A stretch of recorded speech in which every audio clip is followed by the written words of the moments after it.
you're live here at the annual Munich Security Conference, 1 week before the first anniversary of Russia's full-scale invasion of Ukraine. Later in the program, my colleague Biana Golodriga will have the rest of the news from the United States. But first, this time last year, on the main stage in the conference hotel behind me, I spoke to the Ukrainian President Volodymyr Zelensky.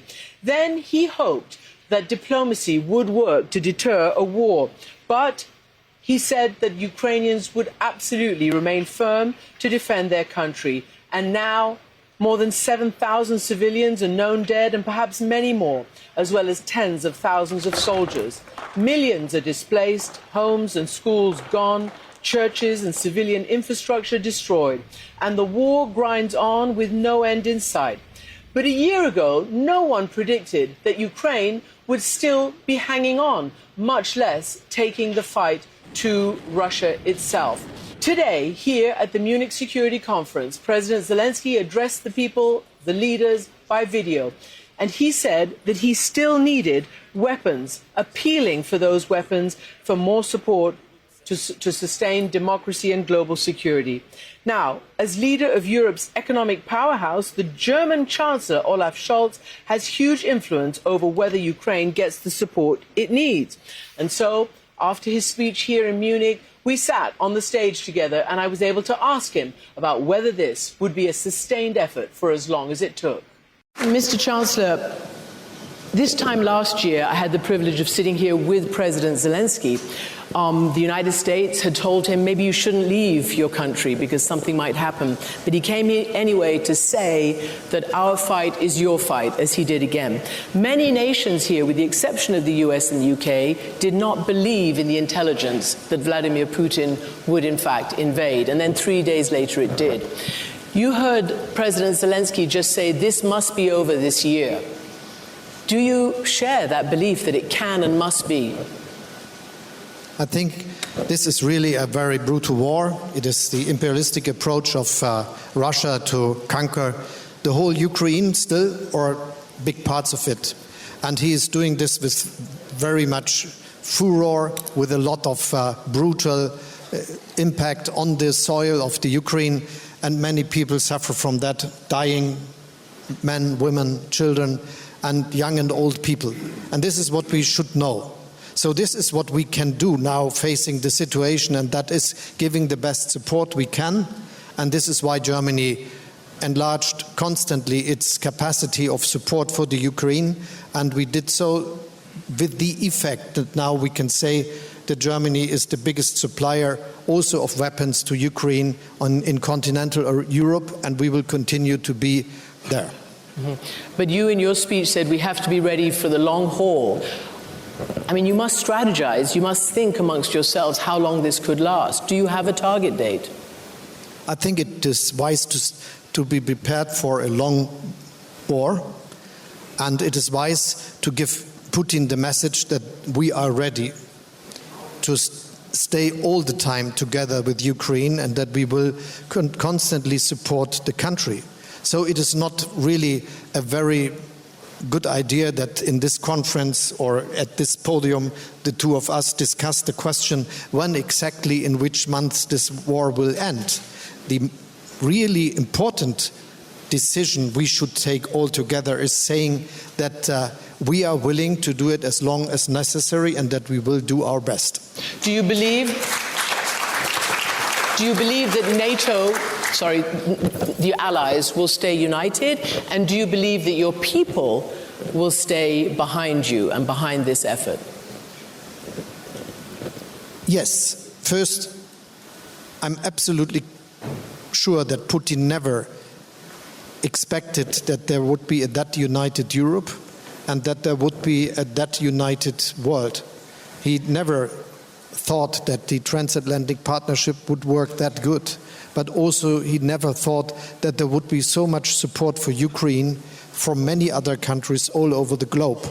And he never expected that there would be a majority of people voting in the General Assembly saying that this is a war of aggression that could not be accepted. And he never expected that even in the G20 meeting we had a very strict sentence about this war and the Russian aggression, and a absolutely clear sentence that nuclear weapons should not be used in this war. So the unity is someone he never expected, and it is our task, but also our chance that we stick to it. I'm absolutely sure that we will.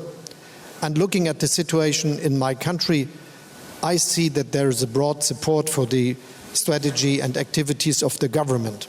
Yes, there are some, and we are a democratic country, that are not that sure whether it is really a good idea to do all these sanctions and to deploy all these many weapons to Ukraine.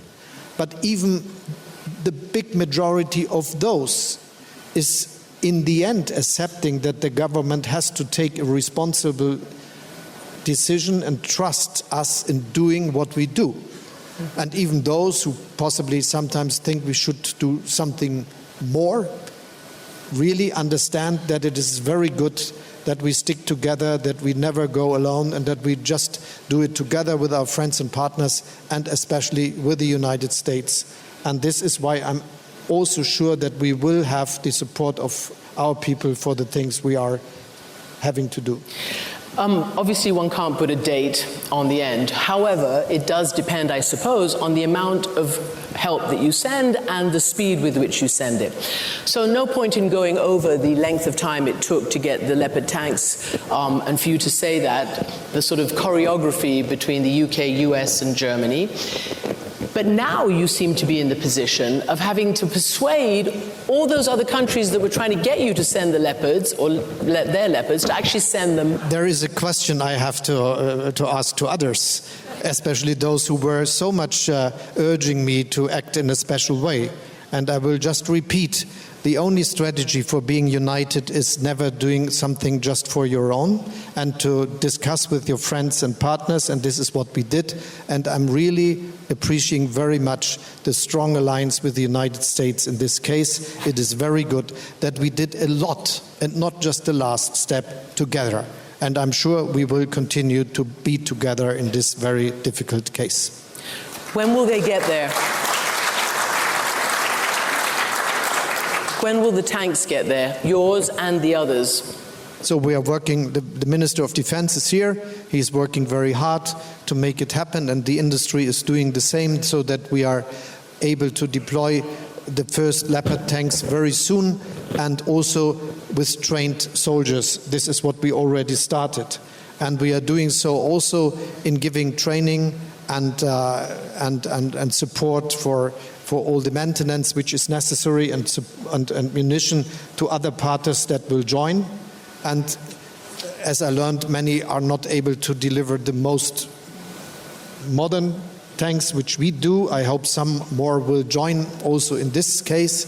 But in the ones they are delivering, we will give the support as well. And as you know, there is also a big number of older tanks which we will deliver. And so this is all together what we can do. It's part of our joint activity, and I'm sure that in the end it has a concrete military effect. But the most important effect in this case is that Putin learns that it is a miscalculation if he thinks he can just stick to this course as long as necessary, and then we will stop our support. This will not happen. Chancellor, there's also some worrying information or reality about your own and generally NATO's ammunition stockpiles. Secretary General said this week that what used to take 12 or so months to order and produce is now taking 28 months. Is that a worry? I mean, they are using a huge amount of shells, obviously, but how can you continue to prosecute this war if you're running out of ammunition and the production has not yet ramped up? First, I discuss very often with Jens and also with Boris, the defense minister in Germany, and my foreign minister, Annalena, that we have to change the way of dealing with the industry. So in the last years, more and more, we thought that the relation between the public defense department and the industry is something very similar to a company that is buying a car. So there is always a stock of cars, there's a permanent production, there is always what you need for maintenance.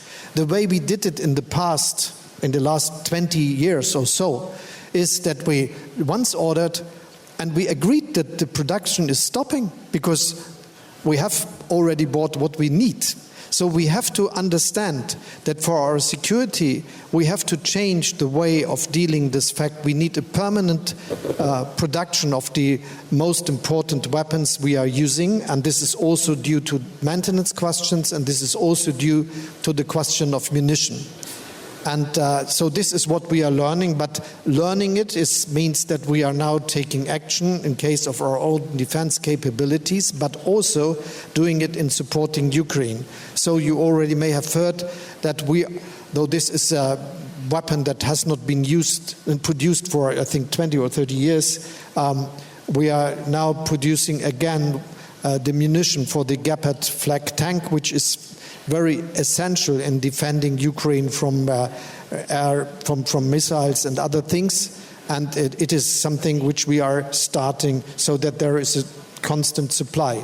We also discuss what we can do for achieving the chance that the munition that works with the tanks that are in use in Ukraine, mostly of Eastern and Russian origin, could also be continued. And there are a lot, and I see them, of our Eastern partners who could be very good partners in creating the production in this case. Okay. So we are willing to do our best that a permanent supply is feasible. Part of this conference is also, as it was announced, to include the Global South and actually to try to change public opinion and opinion amongst the leadership. You were just in Brazil talking to President Lula. You asked for ammunition for the Gepard tank.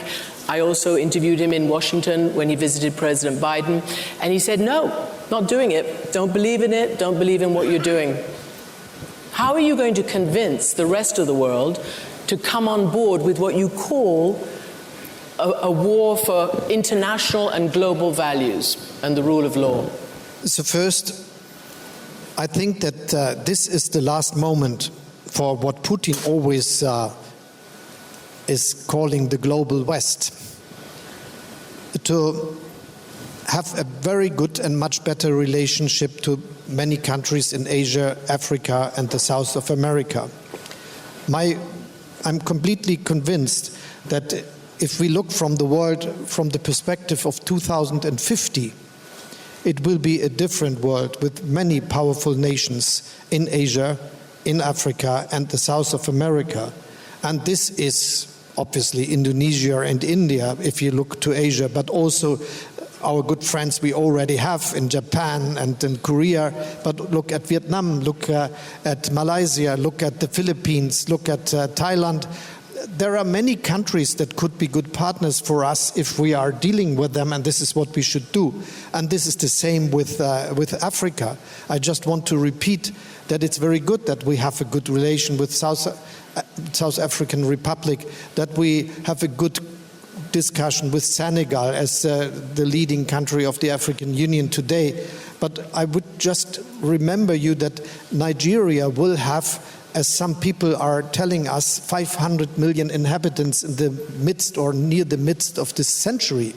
And if we go to the South of America, with Brazil, with Mexico, with many other countries there, they will be strong. And they will not accept that a country, even a country coming up now, will give them advice. This will be definitely a multipolar world.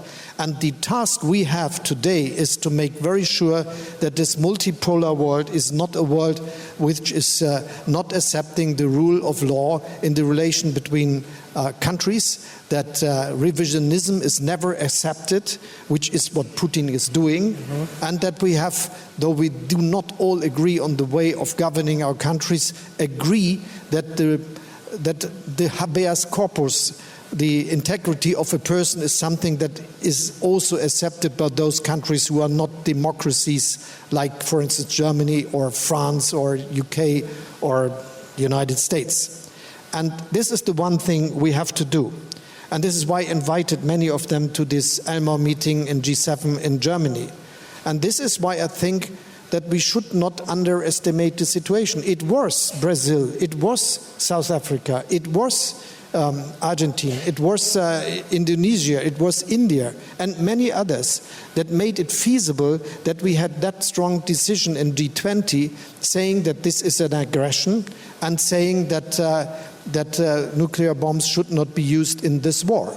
And we have them as partners, those who already decided on the General Assembly together with us, but also those who did not haven't done this, but who are absolutely clear about the aggression.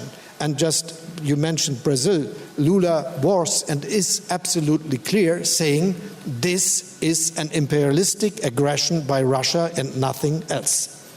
Yeah, but he also gives a little, he also says it takes two to tango, and he puts some of that blame on Zelensky. In any event, let's move on, because we're going to get some questions in a moment. But first, the tanks were like, no, yes. Are the planes going to be no, yes? And what are you going to talk to President Biden about when you go to Washington to meet him soon? So we have a very good friendship, and it is not that we have public debates, but we have a lot of debates where we work on the questions on the table. And it is something that only works if we do not tell you before what we will do, and afterwards possibly also not all. So we have to do something and have to deal with some questions. And as you know, I think some questions before you asked me, you were deciding to send combat tanks. What? And now you have to convince others. But though you did this, you now ask me about another question which is not on the table, which is not on the agenda, where there's no need for discussing it. I think we will have to do a lot for making feasible that now a broad support for the things we already delivered for the battlefield on the ground, and which will be important, and we will continue to do more of what we already did and to get many countries joining us. So just before Chancellor Scholz, Volodymyr Zelensky, the Ukrainian president, addressed the conference via satellite, via remote. And he portrayed the struggle as the Ukrainian David against Putin, the Goliath. And this is what he said. David had to be more and further supported. David defeated Goliath not by the power of conversation, but by the power of these actions, by the courage and sling. Courage is what we have. There is enough of it, not only in Ukraine, but in our entire coalition of victory. The sling should get stronger. Now, from the very beginning, Britain was a very vocal and material supporter of Ukraine's defense. But with economic troubles and stockpile and ammunition woes around the NATO alliance, how long can this support be maintained? Well, James Cleverly, the UK Foreign Secretary, is here to discuss this with me. Welcome to the programme. Thank you. So, Zelensky was again asking, as he always does, for more. Big thank you for everything you've all done. But there seemed to be a mood in the room that the West is falling quite far short of ammunition and the ability to keep producing it at the rate in which it's needed. Is that the same case at home? Well, the point that the UK has consistently made is that we need to support Ukraine, and we need to support Ukrainians who are fighting for their self-defense until this is resolved, until this war is over, until it has been concluded properly. And that means giving more equipment. That's why we were very proud before this conflict started last year to have provided those anti-tank missile systems. That's why we have worked with international partners to provide artillery support and most recently tanks. And I'm very pleased that there is now a real international consensus that that is the right way forward. And we have to stick with them until this is done. We have to have the strategic endurance to stick with them until this is done. Can I ask from the British point of view, or how the British define until this is done? What is victory? I know you say that Putin can't win and Ukraine must win, but we haven't heard specifics about what winning looks like. To your mind, what does winning look like? Well, what I'm not going to do is either explicitly or indeed implicitly dictate to the Ukrainians what should be a decision that is rightly made by them. But it's clear that we have to send a message to the whole world that you cannot invade your neighbour, you cannot brutalise their people, you cannot destroy their infrastructure, you cannot disregard the UN Charter with impunity. Vladimir Putin has to be seen to have been unsuccessful in this aggressive attempt to redraw borders by force. That ultimately is what him failing and Ukraine succeeding has to look like. And that, again, it would be great to get some sort of clarity of how you war game it out. What does that look like? When does Vladimir Putin, to your mind, feel the pain enough to do exactly what you're saying? Know that he cannot succeed. So he has to enter negotiations in good faith. All conflict ends in negotiation. We want this conflict to come to a swift conclusion, but it's got to be when the Russian leadership enter negotiations in good faith. Up until this point, we have not seen any indications of that good faith. But it needs to be in all our minds that Vladimir Putin will lash out, he will get aggressive, he'll make all kinds of threats on the road to ultimately recognising that he cannot and will not win. We need to be prepared for that, we need to expect that, and we need to make sure that when he does finally get at the negotiating table, that he is negotiating a meaningful and sustainable, permanent peace settlement which does right by the people of Ukraine who have sacrificed so much. So the US, the CIA director, has said that there's no sign that Vladimir Putin wants to do, as you say he has to do, negotiate in good faith. He's not at all ready to do that. The Ukrainians, and again today to the BBC, President Zelensky said, our condition is that he's out of all our territory, including Crimea. Is that something that you support? Well, as I say, it would not be right for the UK or indeed anyone else to dictate to the Ukrainian. It's been their sons and daughters and brothers and sisters who have lost their lives. It's been their cities that are brutalised.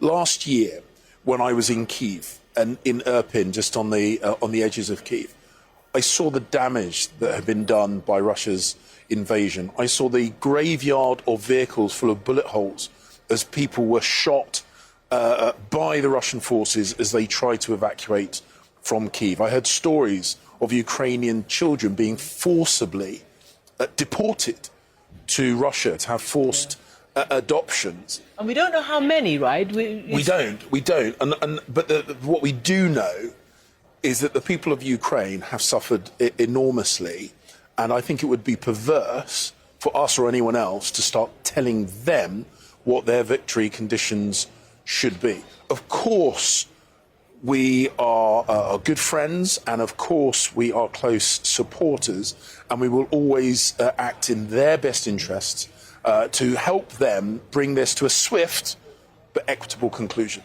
So you must be looking and waiting for this much vaunted Russian offensive. I, for the life of me, can't quite understand, has it happened? What are you seeing?